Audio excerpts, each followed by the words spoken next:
Hello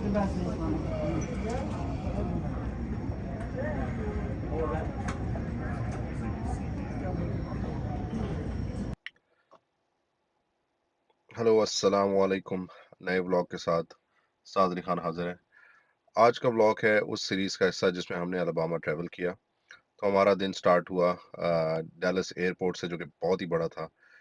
तगदो की हमने boarding pass हासिल करने के लिए, और आखिरकार हमें बोर्डिंग पास मिल गए इस कियोस्क से, क्योंकि ये लोग अपने बेंचेस से बोर्डिंग पास नहीं दे रहे थे। जैसे ही बोर्डिंग पास मिला हमने कहा फ़ौरन रवाना होते हैं। लेकिन और ये एयरपोर्ट के मनाजिर हैं। एयरपोर्ट बहुत ही बड़ा था, बहुत ही खूबसूरत था। क्रिसमस के दिन थे, इसलिए बहुत ही जगमग जगमग कर रहा था। एयरपोर्ट इतना बड़ा था कि हमने एक टर्मिनल से दूसरे टर्मिनल तक जाने के लिए ट्रेन शटल, जो कि उसके अंदर ही चलती है, वो लेना पड़ी। हमने वो ली और हम अपने टर्मिनल पे उतरे। आई थिंक हमारा टर्मिनल बी था शायद। और वहाँ उतरने के बाद हमने यूनाइटेड के बेशुमार प्लेन्स देखे। आज हमारा कैरियर भी यूनाइटेड ही है, इसलिए हमें लगा कि हम सही पहुंच गए। एक्चुअली हमारा टर्मिनल ए है शायद। फिर उसके बाद हम अपने टर्मिनल की तलाश में चल पड़े। फिर हमने इन भाई साहब को देखा जो कि एक छोटे से प्लेन में शायद पायलट हैं, और लेकिन वो कुछ बगौर मुताल्ला फरमा रहे थे। मे बी फ्लाइट लॉग्स को देख रहे होंगे।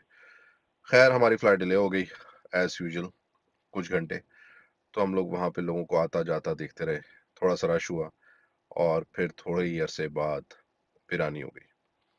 अ, खैर लेकिन वीरानी भी इतनी बुरी नहीं लगी, क्योंकि हम बहुत एक्साइटेड थे जाने के लिए अलबामा।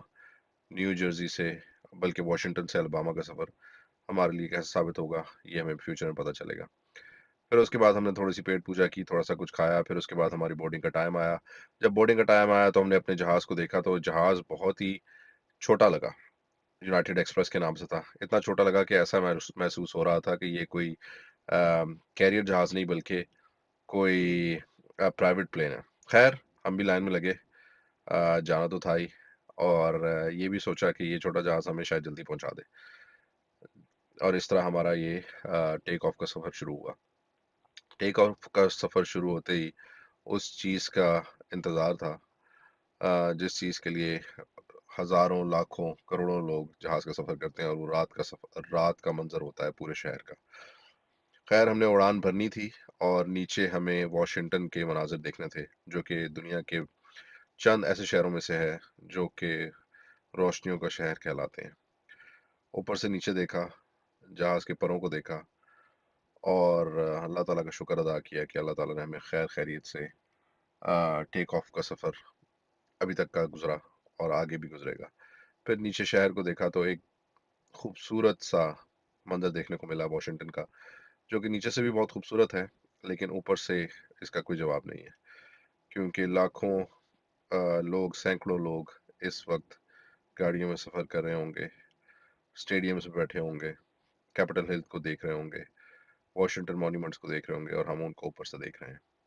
खैर थोड़ी देर बाद लाइट्स वगैरह बंद हो गई, और कुछ लोगों ने अंदर लाइट्स ऑन की हुई है, लेकिन लाइट्स इतना उन्होंने अंधेरा कर दिया था कि कभी कभी डर लगता था कि इतना ज़्यादा अंधेरा क्यों कर दिया।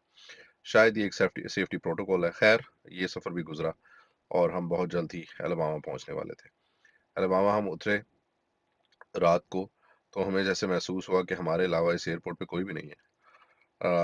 हमारा गेट था शायद 1, और 2A2 भी था।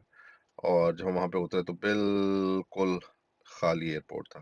खैर मिड वेस्ट में ज़्यादातर एयरपोर्ट ऐसे ही होते हैं, साउथ में और मिड वेस्ट में। अच्छा लगा देख के। और हंट्सविल को एक ऐसा शहर है अलबामा का जहाँ पे हमने जाना था और अगले कुछ दिन गुजारने थे। हम वहाँ पे उतरे, हमने देखा, हमने कुछ तस्वीरें खींची, और वहाँ के मॉन्यूमेंट्स वगैरह एयरपोर्ट को गौर से देखा। यहाँ की मेन अट्रैक्शन नासा का हेडक्वार्टर है, जहाँ पे हमने जाना है। तो हम आपको भी लेके चलेंगे, लेकिन कुछ खूबसूरत तस्वीर, कुछ बच्चों की पेंटिंग्स वो मुलाहिज़ा की और देखी। तो बहुत खूबसूरत आर्ट था जो एयरपोर्ट पे लगा हुआ था, और एयरपोर्ट पे ऐसा आर्ट देख के बहुत अच्छा महसूस हुआ। ये किसी बच्चे ने एब्स्ट्रैक्ट पेंटिंग की हुई थी। अ, कुछ नज़ारे किए तस्वीरों के, और एयरपोर्ट आर्ट वे के, और उसके बाद हम लोग अपनी मंजिल की तरफ चल पड़े। मिलते हैं कल अपने ट्रैवल ब्लॉग की दूसरी एपिसोड के साथ। देखते रहिए और एंजॉय कीजिए। अल्लाह हाफ़िज़।